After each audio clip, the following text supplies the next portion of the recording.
Okay, so I guess we are good to go. Hello everyone, and welcome back to our YouTube channel. And we are back with another episode of the Speaking in the series. And this time we have picked a very unique and crunchy topic that mostly software engineers suffer. That is maintaining the work-life balance. And for that, we are thrilled to excited. We are excited to have Richard as our guest, as speakers. So before starting the session, Richard, will you please tell a little bit more about yourself to our audience? Yeah, so I'm Richard Donovan, and I've been in software development for over 23 years. I don't have a degree. I'm completely self-taught, and I've worked as a junior, a mid-level, a senior, a tech lead, a manager, a contractor, and also a software architect. More recently, I'm actually doing mindset coaching for software developers to help with things like work-life balance. Okay, that's great. First of all, that's the number of years of experience that you are having as a software in the software development. It's quite impressive. So, uh, what are the main source of motivation that inspired you, that driven you to change your software development journey into this mindset coaching? Good question. Really, I haven't spent so long in the industry, Yeah. and I've had various stages in my career where I've suffered from things like not achieving work-life balance, but also as a very introverted person earlier in my career, I struggled with speaking up. I struggled with confidence. All the communication with meeting new people and all of that kind of thing really held me back earlier in my career.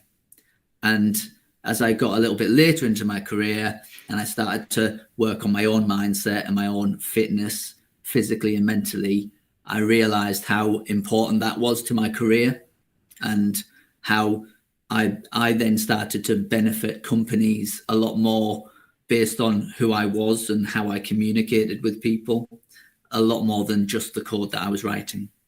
So I wanted to help other people with that. Okay, I guess that was a very great initiative that you have taken.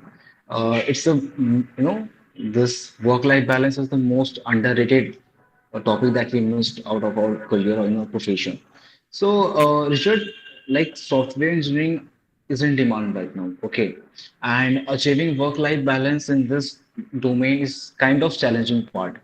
So, like, how will you define this work-life balance in the context of your profession? Yeah, it's interesting. Defining work life balance sounds like the most simple thing in the world because it's Yeah. in the words, right? um, but I think what's interesting is that work life balance is different for everyone. And it's really important for individuals to define what work life balance means to them. And I do that by I keep a list of the things that I want and the things that I don't want in my life on a day-to-day Okay. basis. That's like how I feel, the things I want to do, the things that interest me, and likewise ways in which I don't want to feel.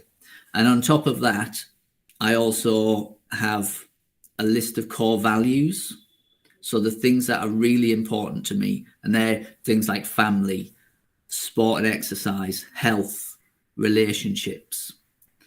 And so work life balance for me is giving each of those as an enough amount of time so that they're not being neglected.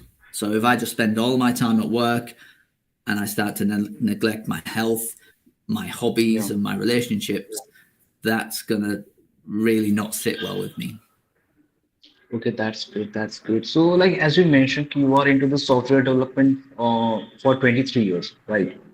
So, being in this profession, the software domain, so how, what are the some common challenges that you face while maintaining this work-life balance in your time?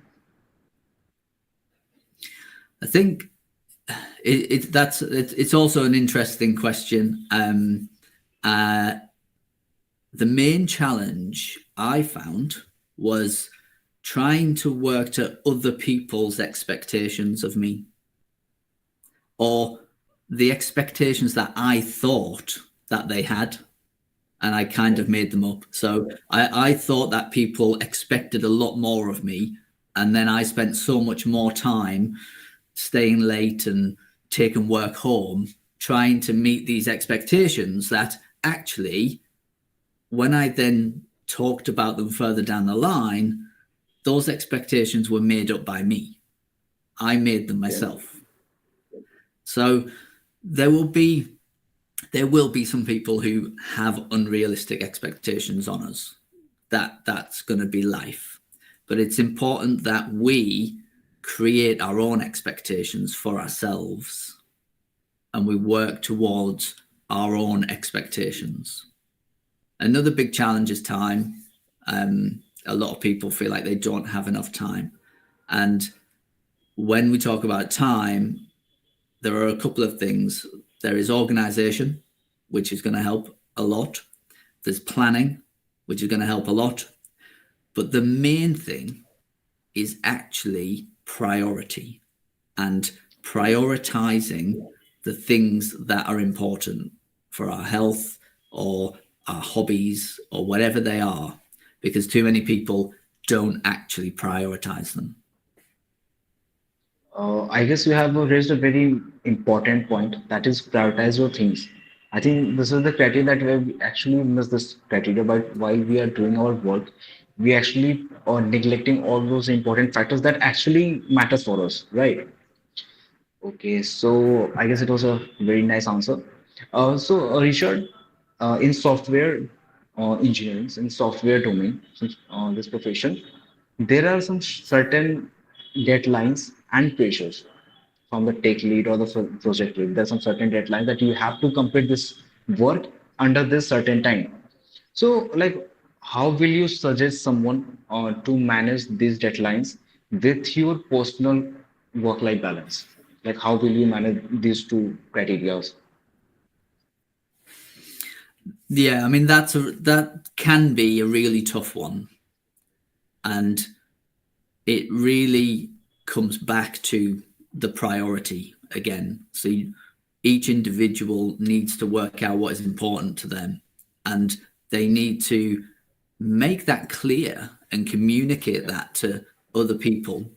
Because if we don't communicate the fact that we have these other parts of our lives that are really important to us, then no one else is really going to know. And so when we have these deadlines, there are a few things that we can do. So first of all, we have to prioritize. We have to let people know that's fine. On top of that, as software developers, depending on your position, you can try and influence things like estimates.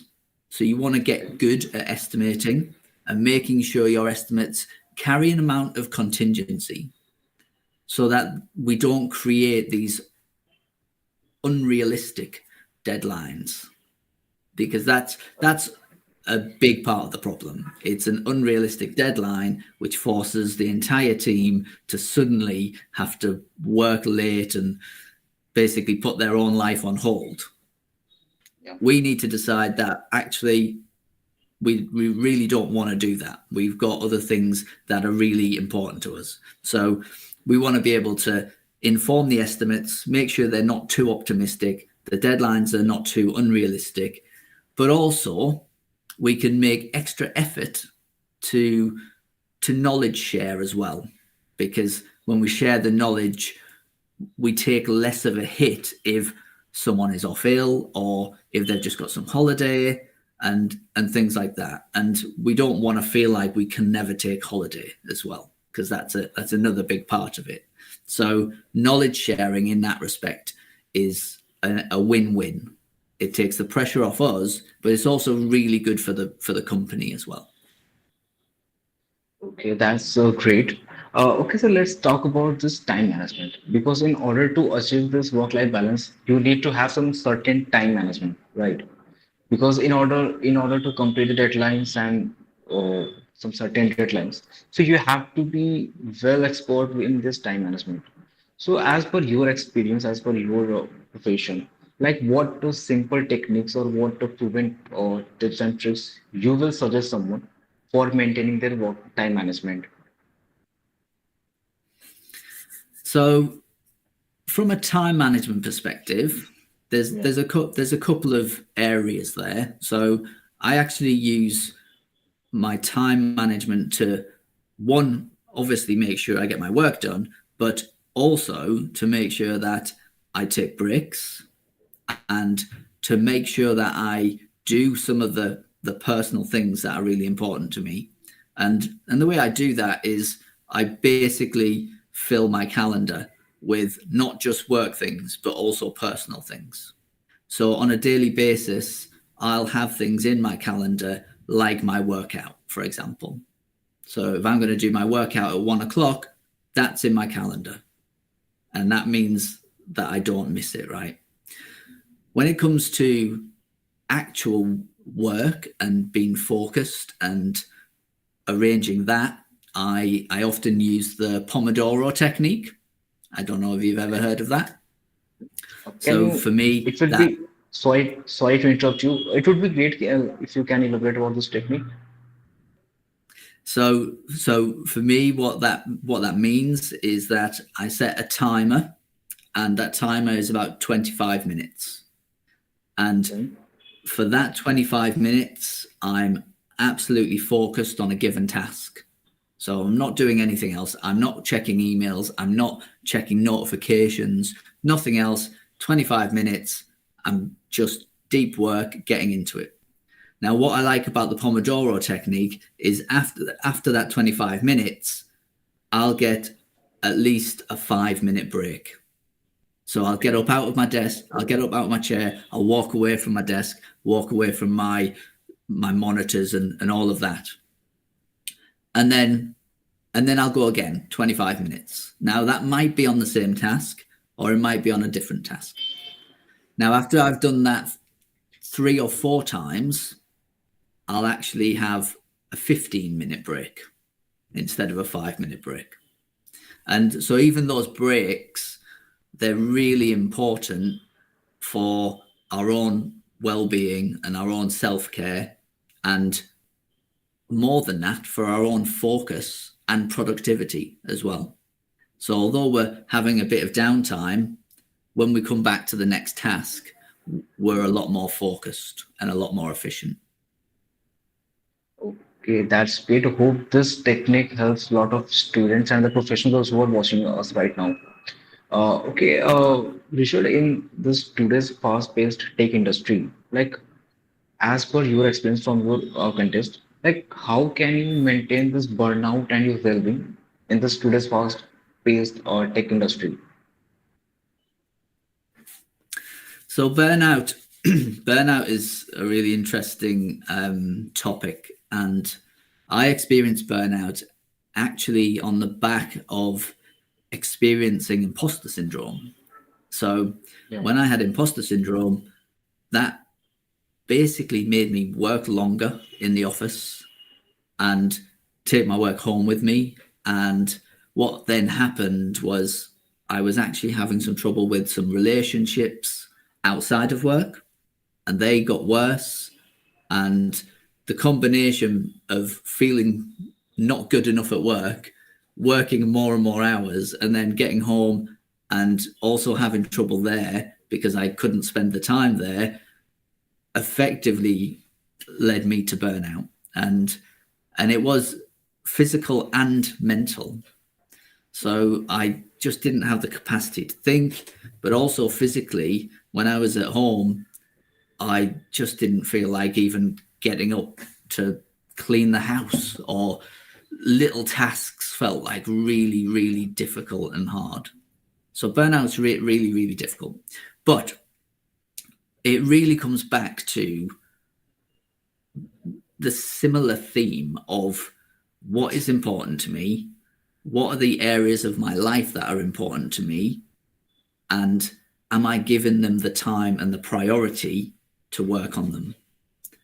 Because what burnout tends to be when this balance just goes one way. So if it goes all into work and we neglect all the other areas that are really important to us, then we basically end up burnout. But it can be the other way in that we could end up with a really difficult relationship, and we might spend so much time on that relationship that can start to impact the work side as well. So it's really about that balance, about working out, as I said before, what work-life balance means to you and the things that are important to you, and making sure that each of those areas are getting an appropriate priority and an appropriate amount of your time as well. Okay, okay, that's great. Shit, we are talking about this work-life balance. So, in order to achieve this goal, this work-life balance that we're talking about, do you think that communication plays a role in this while achieving this target?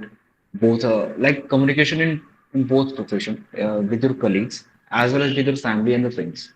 So, do you think that communication plays a role in this? And if it plays a role, then how anyone, or like how any professional or student can master this?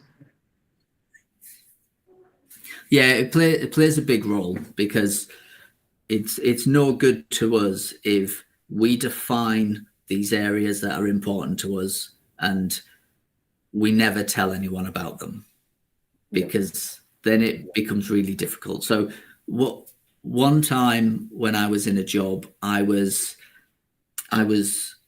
training quite seriously as a runner, and I would train on a Monday, a Tuesday, and a Thursday straight after work.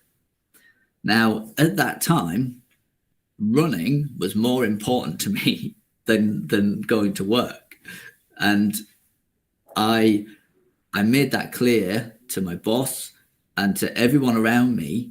Everyone knew how much running meant to me, and I said to my boss, "Look, if something happens at work on a Monday, a Tuesday, or a Thursday, I will not be staying late, because I've got training. It is booked. It is a non-negotiable for me. That's so important to me. I will not be missing my running training because of work." Now that might sound a little bit unreasonable, but what it actually means is that when people know and that's been communicated, well, the team around me and the manager, they make sure that there isn't anything serious going on a Monday, Yeah. Tuesday, or Thursday. So we don't plan a release for 4 o'clock on a Monday if they need me to be there.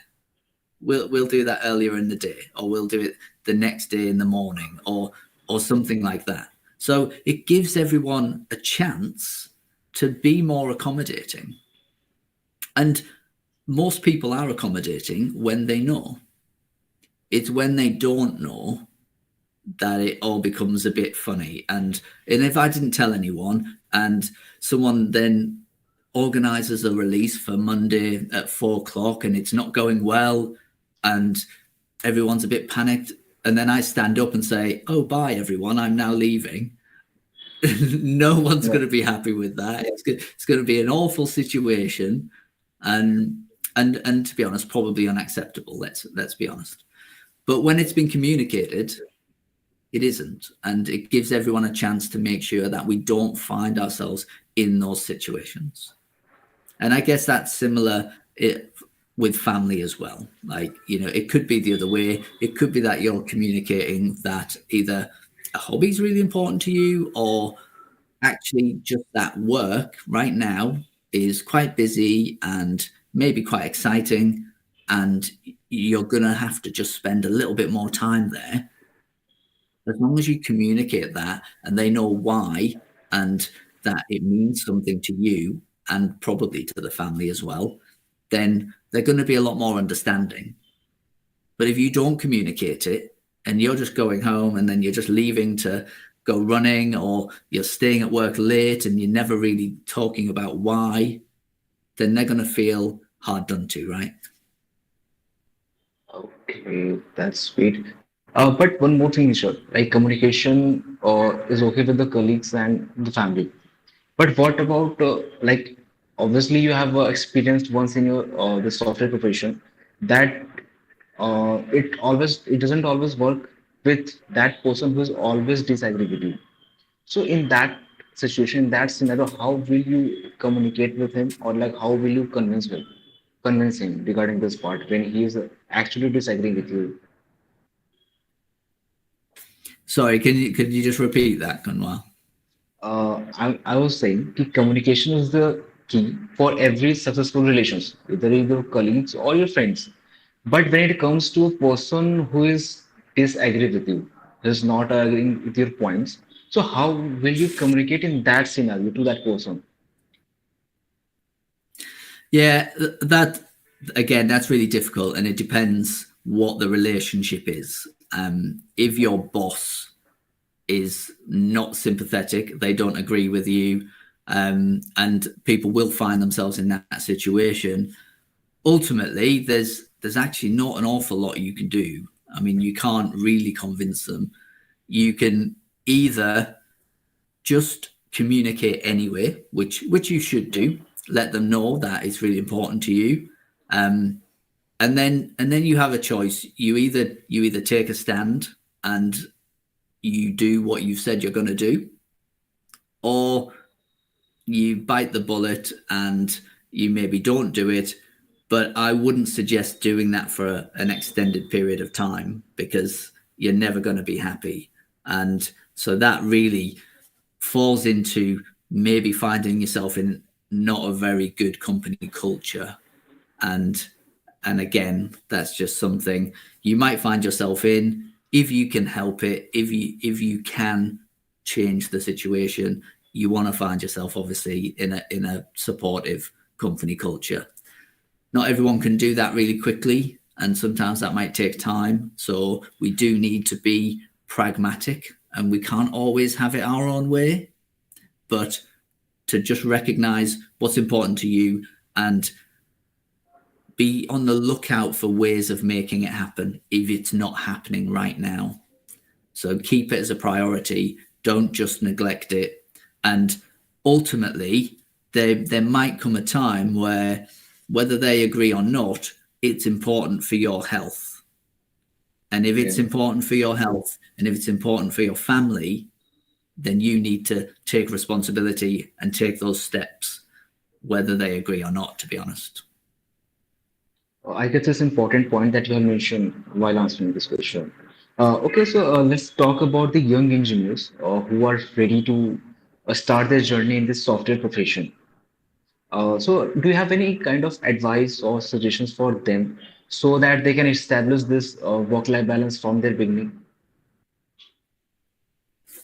Yeah, it's a tough one when you get started.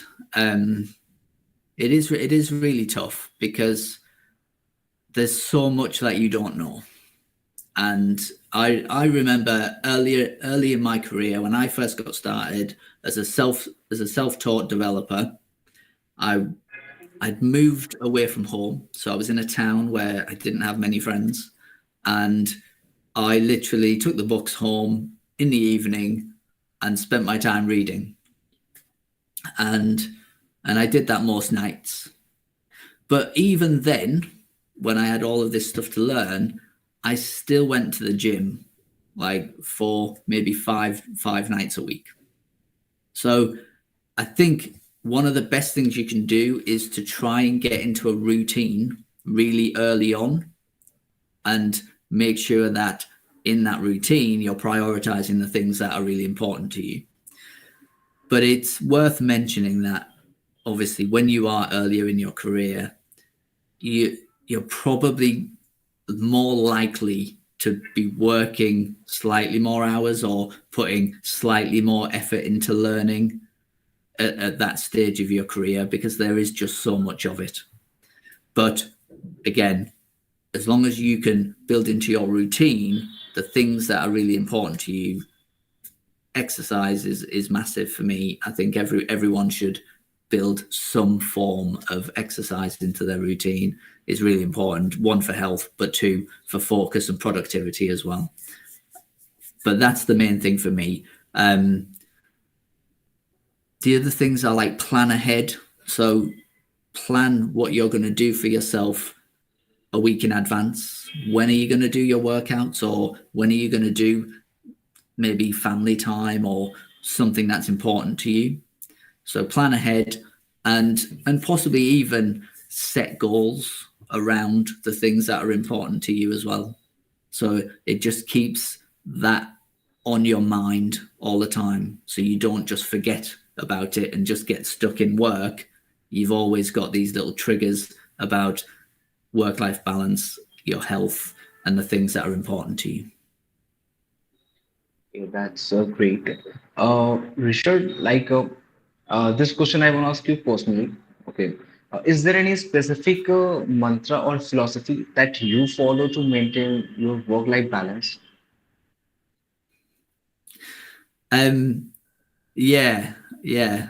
Um, I actually put it on the bottom of my newsletter, and it's not selfish to put yourself first. Exactly. And that sounds contradictory, but the reason it's not selfish to put yourself first is that when we put ourselves first, we make sure that we're healthy, we make sure that we're happy. And when we are healthy and happy, we've got the best chance of being productive at work, having really good relationships with other people, being able to help other people because we're in a good place. And it's so difficult to be all of those things if you're not looking after yourself. You don't feel well, you're mentally in a bad place, all of those things. We can't contribute to other people when we're like that. So that's basically my mantra. It's not selfish to put yourself first. Okay, that's great. Hope this mantra and the philosophy that you have followed till now, it will help others too. And one more last thing I want to raise on behalf of all the students, because in this digital era, we all are surrounded with lots of distractions, and we want to remain focused on our work, but still get distracted by some notification, by social media. So what one piece of advice that you want to deliver to those youngsters, to those students who want to remain focused on their work, but still they get distracted very easily? So any kind of principle or technique that you want to share with them? Two things. Firstly, it's about working out the direction that you want to go in your career and being quite specific, particularly from a technology perspective, because there are so many different frameworks and languages, and they pop up all the time, and that can be really distracting. But if you know the direction that you're heading, it makes that a lot easier to push them to one side. As far as when you're actually working towards something, as I say, like using the technique like the Pomodoro technique is really useful. I use the focus feature on my iPhone, and that links to my Mac as well. And I create blocks of time in my day that I just label as work. And it might be like 2 hours or 3 hours in the morning, 2 hours or 3 hours in the afternoon.